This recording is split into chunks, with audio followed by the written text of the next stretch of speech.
Quel est le roman que j'ai eu le plus de mal à écrire? Alors, faut savoir que chaque roman, pour moi, comporte son lot de difficultés, donc c'est assez difficile de répondre à cette question.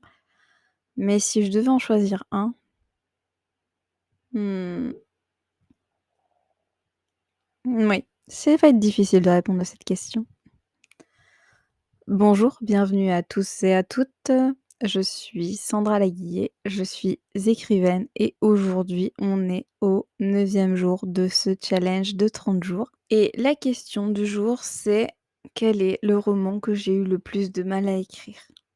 Si ce n'est pas déjà fait, je vous invite à vous abonner et à activer la cloche des notifications pour ne rien rater des prochaines vidéos de ce challenge. Alors, le roman que j'ai eu le plus de mal à écrire finalement, c'était Camille. Oui, le troisième tome de ma saga. Pour la simple et bonne raison que je pense que j'ai vraiment passé beaucoup trop d'années sur cette saga. Alors je l'aime cette saga, il y a pas de souci. C'est simplement que à force d'écrire, de réécrire en tout cas les 2 premiers tomes, je n'avais plus vraiment d'énergie et j'étais un peu lassée de cet univers. Pourtant je l'aime cet univers et je crois que je pourrais écrire d'autres livres dans le même univers, mais simplement la fin des aventures de mes héros me semblait vraiment interminable. C'était un voyage un peu trop long, qui a duré beaucoup, beaucoup, beaucoup trop d'années et malgré, tout ce que j'ai pu faire, tout le travail qu'il y a pu y avoir, Camille a été très difficile à écrire.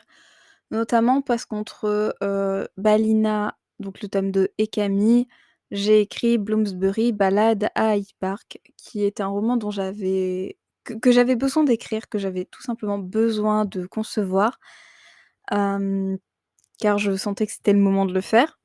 Mais surtout, parce que, ma saga me lassait un petit peu, à force d'être toujours dans le même univers au bout de plusieurs années.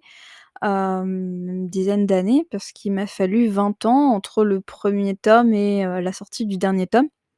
Ce qui est énorme, hein, réellement c'est énorme. Bah, j'en avais assez, tout simplement. Donc c'est vrai qu'au moment où il a fallu que je me remette dans l'univers, dans les personnages, dans la psychologie, des personnages, surtout que j'ai écrit, le dernier tome sur le personnage de Camille. Donc c'est lui le personnage qui porte l'histoire et on voit les choses plus de son point de vue. Ça a été très difficile parce que c'était la première fois où je me mettais réellement à la place de Camille. Bon, même il y avait déjà eu des chapitres avec son point de vue. Là, je me suis dit: «Waouh!»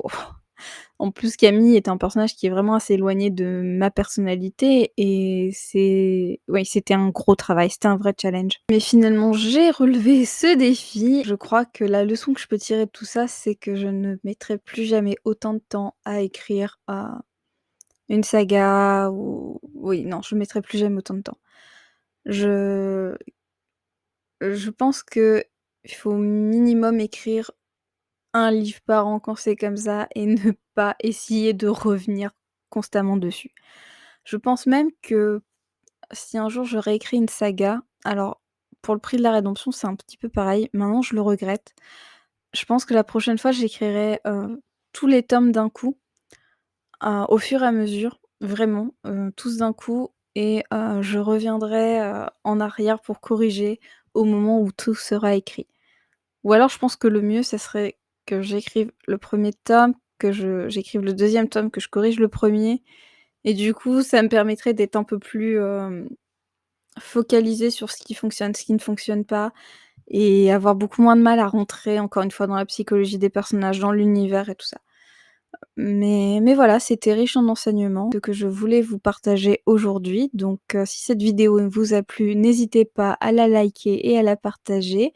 Je vous rappelle qu'il y a toujours une playlist, qui va apparaître en haut de votre écran pour, ce challenge. Donc, voilà, moi je vous dis à demain pour la 10e vidéo déjà de ce challenge.